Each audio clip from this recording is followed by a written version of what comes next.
Hey agents, thanks for joining me on this video. Another bold one. Just quickly, this is a true Patriot Bloodsucker I put together as an alternative to the rifle Bloodsucker I have. Eagle Bearer is primary,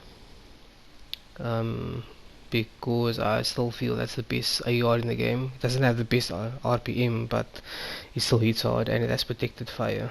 That's why it's mainly my main AR.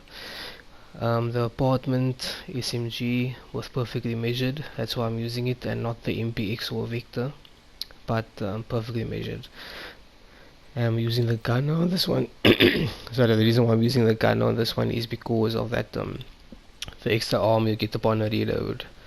Not the reload, when you pop a med kit, armor kit, you get that armor back. Hollow Man mask. Because it's perfectly insulated, and 47% hazard protection and 10% hazard protection from the YAR gear itself. So that rounds out my hazard protection. I don't need it anywhere else on this build. It's at maximum 100%. I'm using the same Bloodsucker chest piece like I am on my rifle build. Exactly the same rolls, same mods, everything.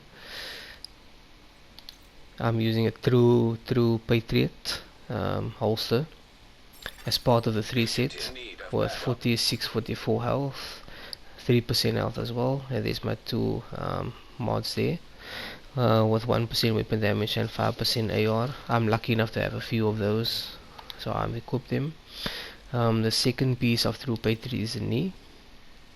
You can read all the benefits there of why I'm actually using the 3-piece. It works quite well in the dark zone. 19209 armor, which I rolled on there, and there's my my red mod. I don't have another 1 in 5, so that's the best other one I have. There's my blue mod with explosive resistance, just to add a little bit of explosive resistance. The third piece of True Patriot is the glove. It rounds out that debuffing business. Is a 12% AR damage, 367 health, and there's my other AR mod. I'm using the Alps here because of the armor rolls, not because of Spark. Spark is not active on this build. So those are my 18.5% and my 18997. That's the highest rolls I have, nowhere near the 25% maximum on the backpack. I think it's 25%. But I don't have any luck in that regard. Harden is 15%, and I have my yellow mod and the red mod there. So this is the same backpack I'm using and the same chest piece I'm using, and those are the two pieces that are the same on the rifle Bloodsucker and on this two Patriot Bloodsucker. I just added a 3-piece because of the debuffing. The skills on here, they don't really matter.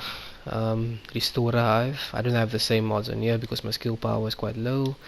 The same with the cluster seeker.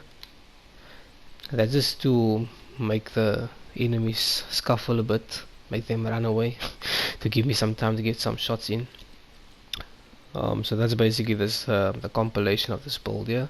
Not very difficult to make. You can mix and match it the way you want to, but in my experience the 3-piece works much better than the 4-piece when running in a group. I don't do solo dark zone. I can show you gameplay why, but I would prefer not to. It's horrible to do it alone. You just have groups of shotties and rifles taking you out. So the stats on this one, I showed you already what the Eagle Bearer stat is. PVT, PvP weapon damage 16 to 19, crit chance 10%. This is not the crit build. 6.5% all weapon, 55% assault rifle. Just show you the. You can see that as a protection. This as a protection. So that runs out this build using the gunner. I could use survivalist, and I can have the extra bit of healing here and the skill list I can have on there. So I might swap it out. I could swap it out for technician and have a bit more skill power, but this build, I have tested this and this one works well running in a group, not solo. Running in a group with at least 2 other people two other friends, it works out really well. Thanks a lot guys, cheers.